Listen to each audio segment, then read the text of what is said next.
Dans la nuit de mercredi à jeudi, les enquêteurs ont tenté de mettre en place une reconstitution du meurtre de l'ancien rugbyman Federico Martin Aramburu. Une soirée compliquée par plusieurs éléments, comme nous l'apprend Le Parisien. Le 19 mars 2022, la vie de Federico Martin Aramburu a pris un tournant tragique. Ancien joueur professionnel de rugby, international argentin à de nombreuses reprises, il est dans un bar parisien avec des amis lorsqu'une dispute éclate avec un groupe d'hommes. Quelques minutes plus tard, l'homme de 42 ans est abattu de plusieurs balles dans les rues de la capitale et 3 suspects sont rapidement identifiés. Parmi eux, on trouve Loïc Le Priol et Romain Bouvier, 2 militants d'extrême droite, soupçonnés d'être les auteurs de l'assassinat du rugbyman. Plus d'un an et demi après les faits, une reconstitution du soir du drame a eu lieu sur le boulevard Saint-Germain, dans le 8e arrondissement de Paris.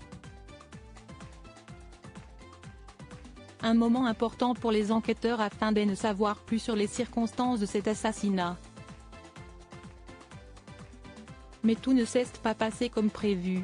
Comme nous l'apprend Le Parisien, l'exercice, qui s'est tenu dans la nuit du mercredi 8 au jeudi 9 novembre, a été particulièrement laborieux pour les enquêteurs, en raison de plusieurs facteurs, le principal étant les conditions météorologiques.